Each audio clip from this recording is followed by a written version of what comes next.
Hey guys, it is day one of the park workout. So this is going to be our first day for those of you that want to join us in the park. The email went out yesterday. So make sure if you are planning to do those park workouts, you just read the email, get the details, and then we're going to go over the WOD right now so that you'll know what to expect, either whether you're doing it at home, obviously, or if we're at the park. So we are doing 16 candles today. It's an AMRAP of 16 minutes. We are going to do strict pull-ups, V-ups, and kettlebell taters. So we did kettlebell taters. We introduced this new movement about 3 weeks ago. It will be your opportunity if you were having a hard time putting that together. So a couple of you, or a few of you, said that it was a bit tough for you to try to put that together. So if you're at the park workouts, that's what we're going to pay attention to, is doing those, or doing the taters, and sort of figuring out how to put that together. When we have Max demoing it, we're going to show you how he's bouncing it off of his hands a little bit, so that it allows you to change your hand position when you're doing that. So we have 9 strict pull-ups for guys, 6 for females, 16 V-ups, and 16 kettlebell taters. We're looking at breaking those up into 1 to 3 sets depending on skill level, depending on weight of your kettlebell, depending on what your ability is for V-ups, because we are looking for really good, kind of perfect V-ups today, trying to simulate what that same type of movement would be on the bar if we were doing toes to bar. So we're going to demo that as well. So 1 to 3 sets, always as usual. Our goal is to just keep moving for 16 minutes. So making sure on the pull-ups and all of it, especially the pull-ups though, breaking when you want to, not because you have to. If you go to failure in the round 1 or 2, it's going to be a long 16 minutes in terms of the pull-ups. You're going to spend more time on pull-ups than you are on the rest of the stuff. We have 3 movements basically, but we honestly have 4 today because the kettlebell taters are 2 movements in 1. So we have those Russian kettlebell swings moving into a goblet squat. So we're going to practice that. So you have to kind of think about the work volume as really 4 movements instead of just 3. We talked about working. We're going to practice this at the park workout tomorrow so that you guys, those of you that are struggling, can figure out how to put those together. Make sure if you are coming to the park, you bring your equipment. I don't have any to bring. You have it all. So whatever you would do for home workouts, for this WOD is what you'll bring. So if you have a kettlebell, you'll bring a kettlebell. If you have to do them kettlebell taters with a dumbbell, you'll bring a dumbbell. If you're using an odd object, you'll bring your odd object. If you want to, because you're going to be on the ground for V-ups, if you want something to lay on the ground with and you don't want to be in the grass, then you're going to need to bring some kind of a mat as well. And then obviously whatever else you want, water, towels, all that kind of stuff. All right.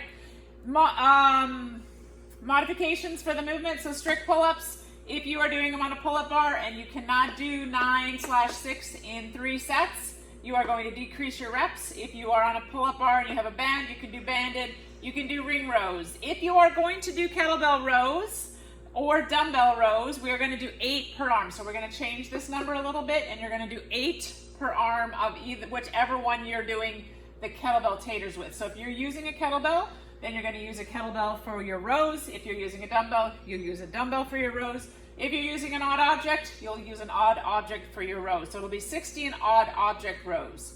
Modifications for V-ups. If you cannot do good V-ups, and we're going to show you what that form is, then I would rather you do toe raises, which we've done those in the past as a sub for toes to bar.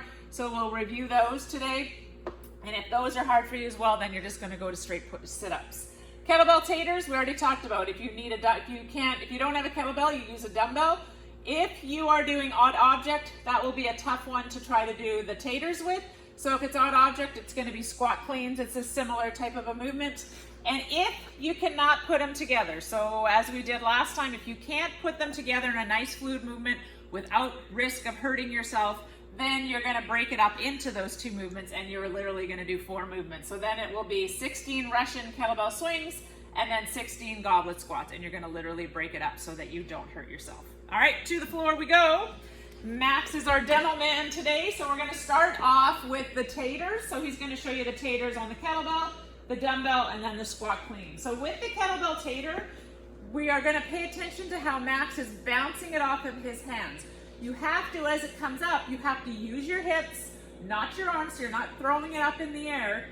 You're popping it off your hips or popping it off your hands with your hips. As it comes up, the kettlebell pops off your hand, which allows you to change position of that kettlebell, catch it, squat, pop it again with your hips. So it's going to be more like it's not a goblet squat, but almost like a goblet thruster. Pop it off your hands and catch it. So Max is going to overemphasize this so that you can see that see it popping off of his hand so he can switch position.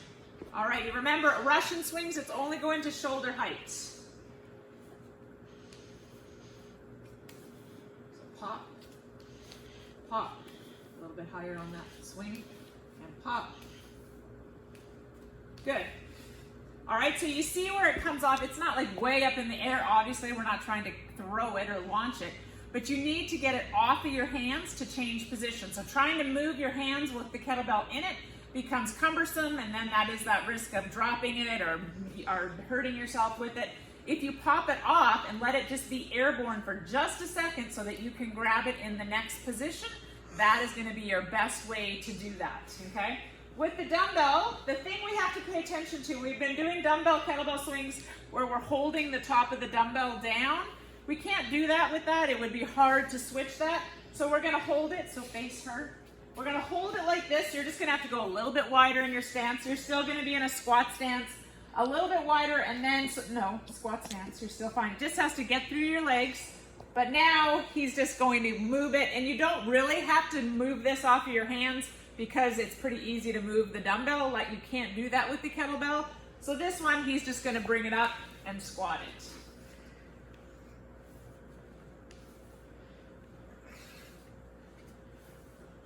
Yep, so that is your tater for the dumbbell.